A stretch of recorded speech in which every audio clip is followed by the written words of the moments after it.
Hello and welcome to the latest episode of the Good Dram Show with me, Chris Goodrum. Right, okay, it's afternoon. I thought it was about time to do another episode of the show on Carn Mor. I know I've done one not so long ago, but this week we're going to focus on the single cask bottlings they do in the range they call the Celebration of the Cask, I guess the reason why like I say, they kindly sent me some more samples of stuff that I'd ordered of recent. So I thought, well, it'd be rude of me not to do an episode of the show on their bottlings, because frankly they're bottling some really very good whiskey.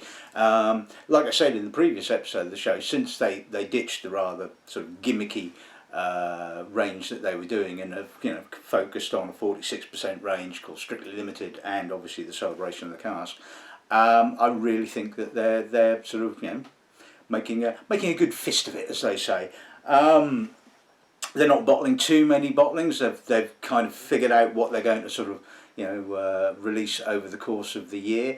And I think consequently, because they're not releasing so many bottlings, the hit ratio is pretty high. I mean, it's not perfect. I mean, no independent bottling company, in my experience, has a 100% track record of releasing outstanding bottlings. But it just seems to me that those companies that release a smaller amount tend to, on average, bottle better, or maybe not necessarily better, but maybe more interesting stuff. So anyway, I've got a little selection lined up for this afternoon, of which I think 4 of them, yes, I'm pretty certain, 4 are current releases. There's a couple of older releases that I've chucked in just for good measure, just to make up the 6. So not really an awful lot to say, so I've pretty much said most of it in the previous episode of the show. So we'll just introduce this afternoon's little lineup.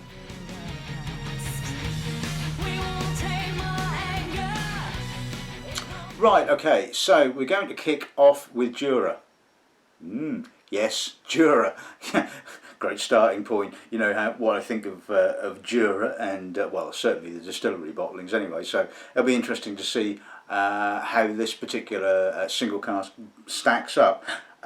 This was distilled in September of 2000, bottled in May of last year. It was 15 years old, bottled at 55.3% from a single cask 2285. So bourbon cask, as you can see.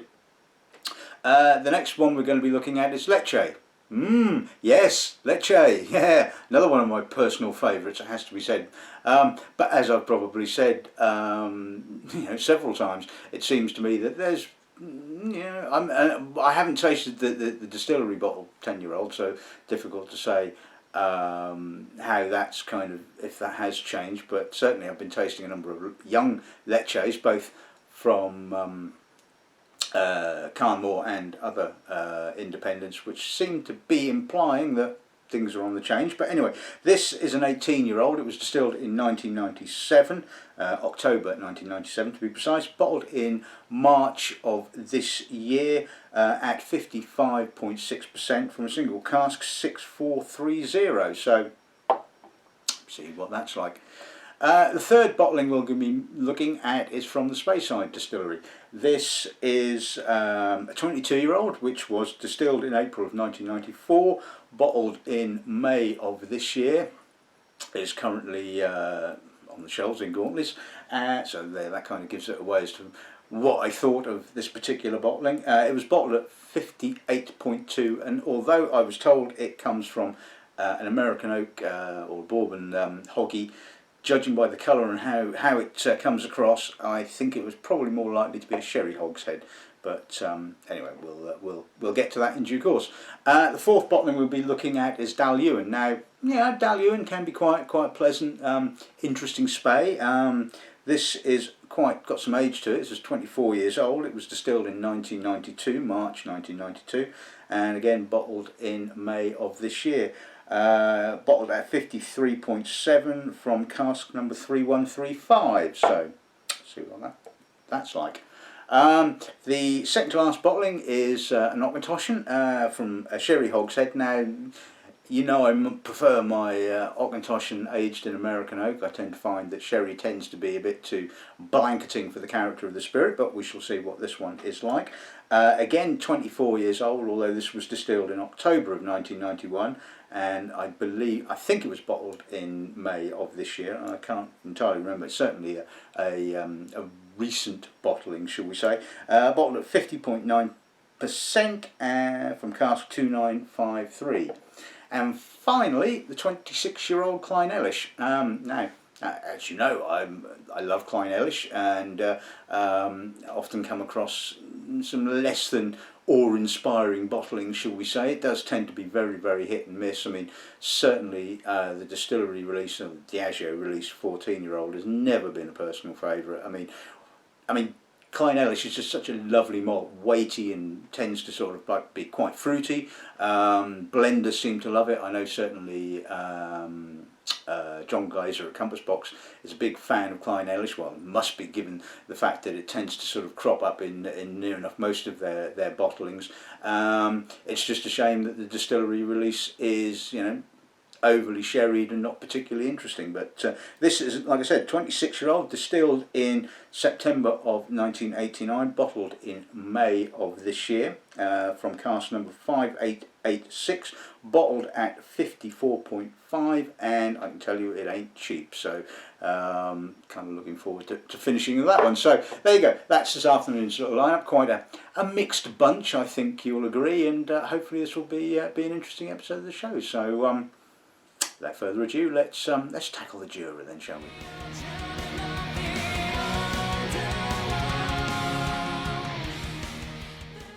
Right, okay, so let's see what the Jura gives us then, shall we? Actually, not too bad by Jura standards. I mean, there's a little bit of earthiness, slight murkiness, slight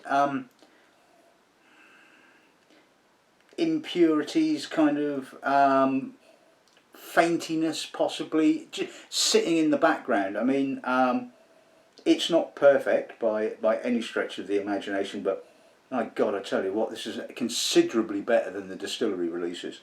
I mean, and like I said, in a lot of these kind of instances, they do produce and have bottled some really great whiskey. It's just when it all gets vat together and bottled by the distillery, something somewhere doesn't quite work out particularly well. But it's got some nice fruit, it's got some oak, it's quite restrained on the oak front, it's all relatively elegant. There's a little bit of not almost balsamic-y kind of notes, kind of intermingled with that slight grubbiness.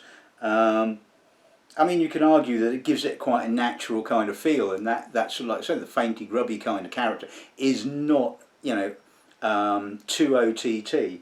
I mean, personally, I didn't select this one as one that I particularly wanted to stock, because obviously, given space limitations, you know, I have to sort of pick something that I think is really outstanding, and certainly when you're asking for 70, 80 odd quid, you know, it's got to be something that I'd feel comfortable in selling. But I think sort of, you know, on the balance of probabilities, that the nose isn't that bad at all.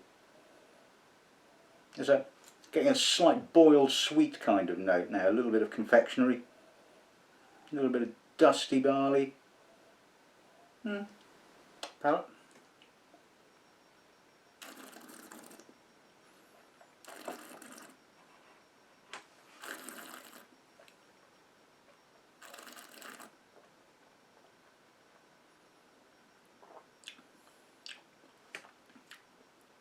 Again, quite full, barley led, slight summeriness to it, bit of straw, bit of overly astringent sort of alcohol on the finish, although that is 55%, so I can kind of forgive it that. Again, a little bit of faintiness, pleasant aftertaste, a little bit of coffee, lingering barley, little bit of honey. I think, like I said, on the balance of things, that's a pleasant Jura. It's got some weight. It's got some what you would expect, the sort of the barley, the sort of summery fruits, the straw, that kind of character, which is what you would expect from Jura. Not totally perfect, but yeah, not a bad starter, I think.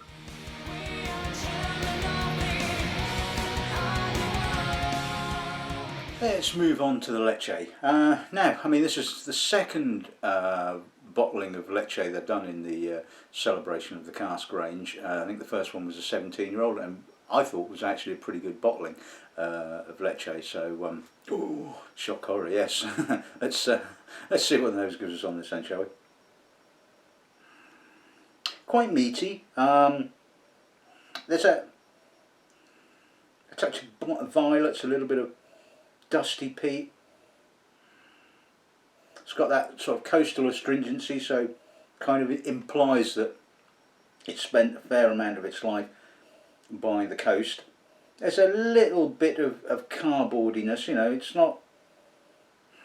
Sometimes I don't think you'll ever get rid of the the distillery character, but I think there's enough going on to kind of balance that that character up. It's got some barley, it's got some weight to it,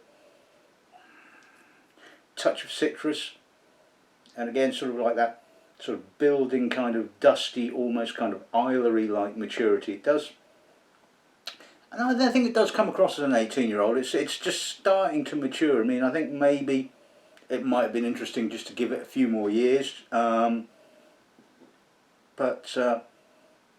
yeah, not too bad, I don't think. Palate?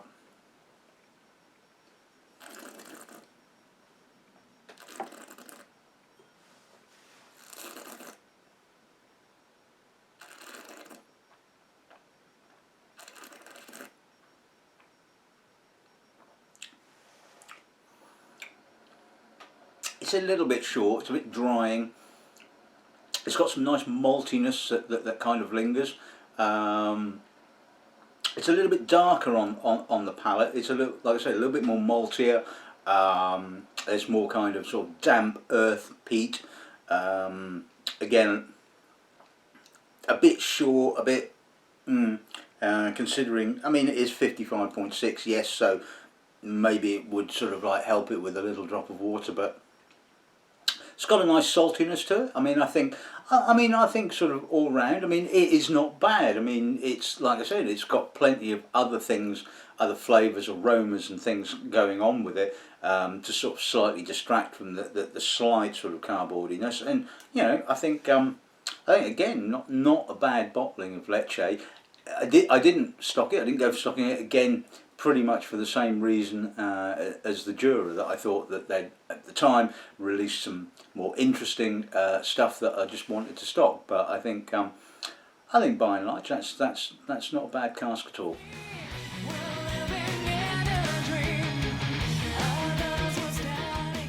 Right, okay, let's move on to the Speyside. Let's see what the nose gives us on this then, shall we? Dusty, spicy.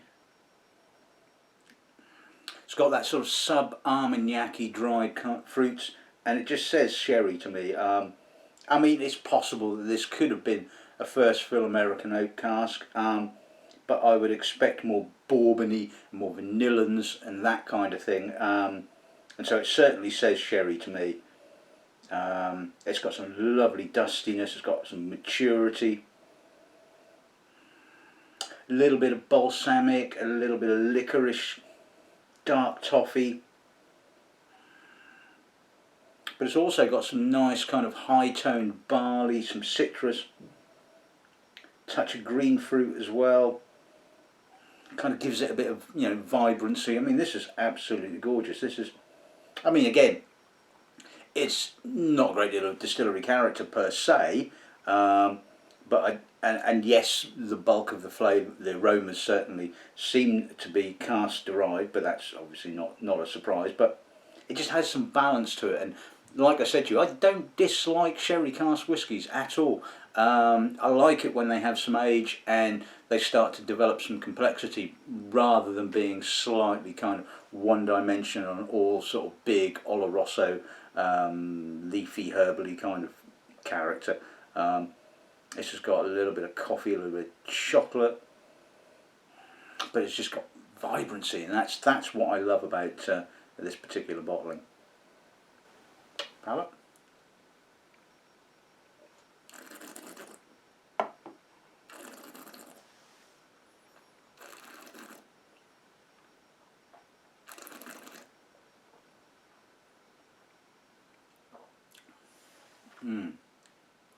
Bit of herbalness on the finish, long and juicy, more raisinated fruits, chocolatey tannins, bit of coffee, licorice, plenty of spice, real tongue-tingling spice on the finish. I mean, this is 58%, but it doesn't seem like it. It seems less alcoholic than the previous two, which were, you know, less of an ABV. But that alcohol really gives the spices a lovely kind of tongue-tingling character. Beautifully balanced, no need for any water with that whatsoever. It's just long and juicy, succulent, little bit of barley right on the very aftertaste. Some nice kind of citrus as well coming through. Yeah, an absolutely gorgeous sherry cask, I think. So yeah, congratulations, that's a good one.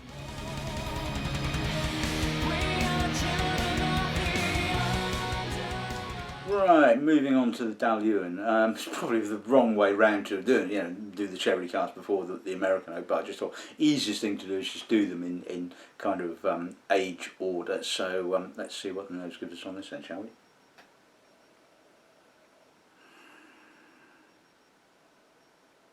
Oh, lovely, fragrant honey,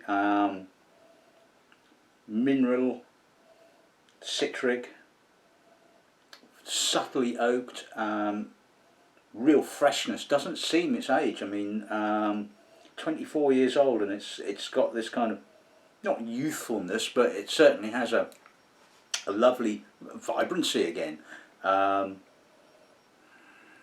Dusty, honeyed, just goes to show you how well Dalwhinnie can actually age. It's not just a lightweight spey, which can often kind of come across as. It's got some character, and that honey is absolutely gorgeous. Touch of white fruit, real sort of almost kind of chalky minerality, which is really interesting. This is just a absolutely fantastic nose. It's the sort of nose you can just sort of keep sticking it, your nose back into the glass and going, oh, that gets something new there. A little bit of almost kind of pineapple, some lovely barley. They're just absolutely gorgeous, really lovely nose. Just ticks all my boxes, as they say. Palate.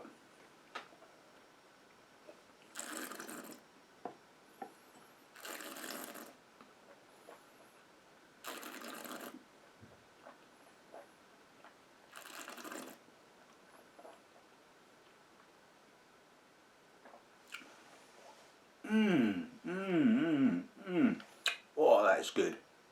A little bit more oak on the palate, slightly sort of milky kind of oak, but again, oodles and oodles of honey, but has a real mineral intensity which kind of like stops it becoming all a bit too soft and flabby, and I still feel it sort of almost kind of prickling the tongue.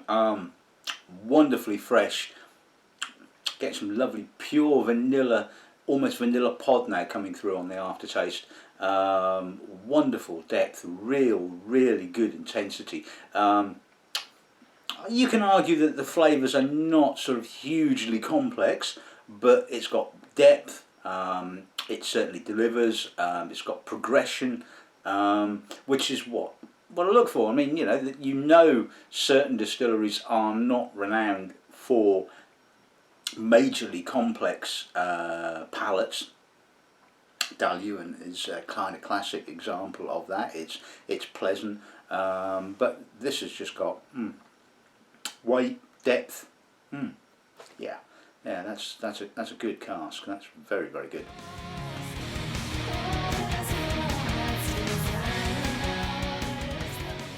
Moving on to the Toshan then. Let's see what the nose gives us on that then, shall we? Quite subtle on the sherry in actual fact, which is just about spot on. I'm getting not quite sort of like the classic high tone Toshan character, but it's got some nice apricot. It's got a nice, it has a pleasant lift to it. It's got an almost kind of Highland minerality to it, which is interesting. Touch of barley sugar, and all the while that sort of sherry is kind of sat in the background. It's adding some spice, a little bit of dried fruit. There's a little bit of confectionery fruit, that sort of Toshan character really, you know, the boiled sweet notes, but again it's all quite subtle, sort of soft. That's a pretty good cask in my opinion. That's really quite pleasant. Touch of green fruit coming out now, a little bit of almost green gage, kiwi, but not sort of too sweet. It's got a sort of, you know, sort of citric character as well.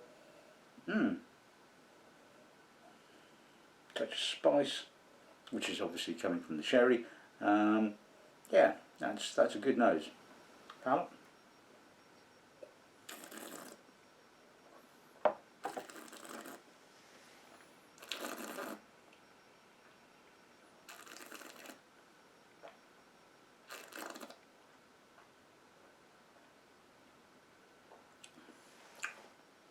Pleasant, mellow. The sherry is a little bit more dominant on the palate. Dried fruit, spice. I don't think it quite has the complexity that the nose kind of shows. It's mature, it's mellow. It's got some nice spice, a bit of high cocoa content chocolate right on the aftertaste. Yeah, it's nice, it's pleasant. It's not overly exciting, it has to be said, but I think again, you know, a good cask nevertheless.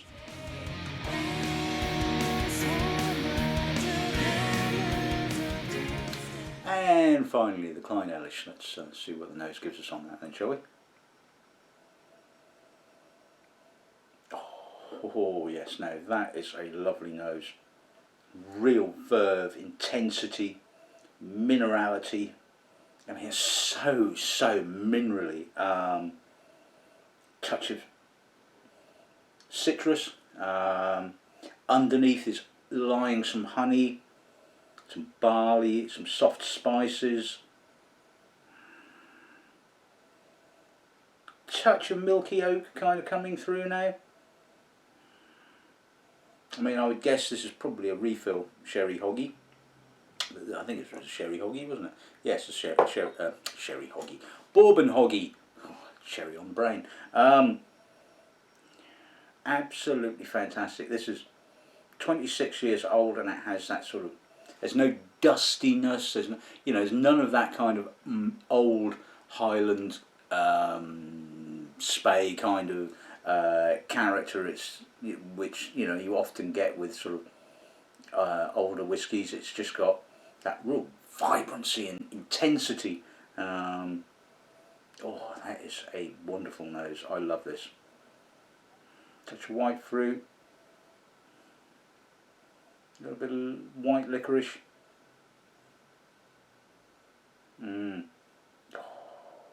Sort of thing I could smell all day. But if I did, I'd never get this video finished, would I? So, palate.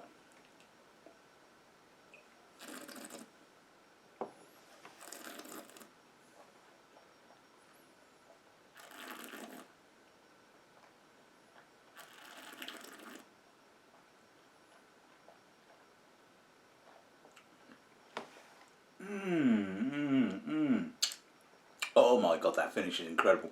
Now we're getting the dusty mature oak. filling out with that wonderful maturity. But again, it kind of kicks off with the intense barley and citrus and minerals and light honey, and then bang, in comes all that mature oak, and you're just going, oh, you know, glides across the palate. I mean, that is, but the citrus notes and the intensity and the vibrancy kind of linger in there, you know, they kind of come back on the aftertaste. So again, an absolutely stunning progression, and the aftertaste is just sort of that mature oak and honey and minerals and touch of sort of almost kind of chocolatey tannin. Really complex. I mean, yes, this is not a cheap bottling, but my God, it's bloody good.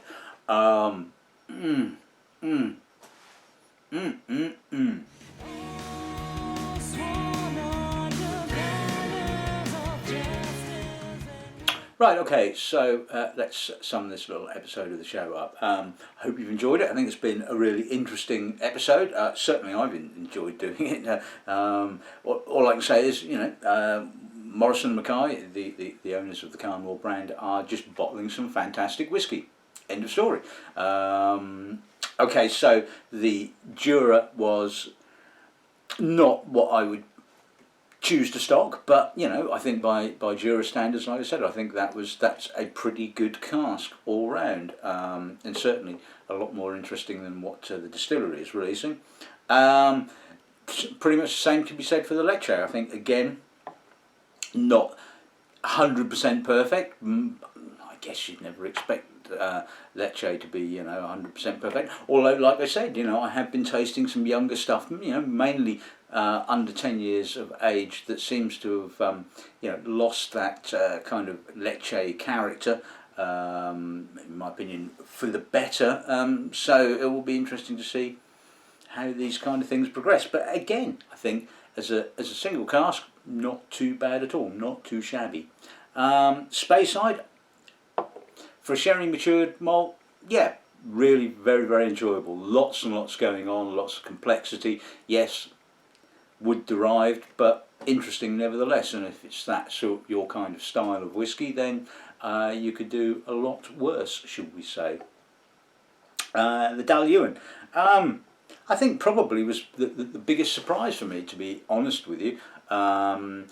Like I said, it's not mega complex, but you know, you don't expect Dalwhinnie to be sort of majorly complex, but it had, you know, real depth, real intensity, and you know, I think again, you know, not a cheap bottling. I forget what we're retailing it for, but you know, as you would expect, you know, a 24-year-old whiskey is not going to come particularly cheap, but you know, certainly worth it if that is your kind of style.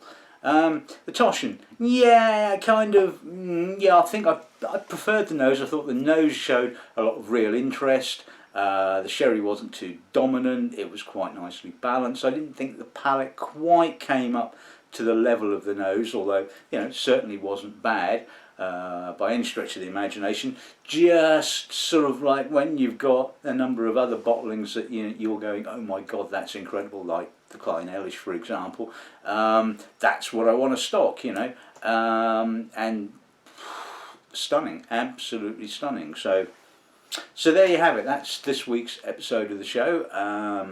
Hope that this gives you an idea of you know, some of the sort of impressive bottlings that Morrison and Mackay are releasing. Certainly worth tracking down. I know that obviously in some of the more international markets they're probably not available, so sorry about that. But you know, if you've got deep pockets, you can order them online from us, it has to be said, and we will get them shipped out to you, as long as you don't live in Russia, because we've had a bit of an issue with that, or more likely an issue with Russian customs. So anyway, enough of that.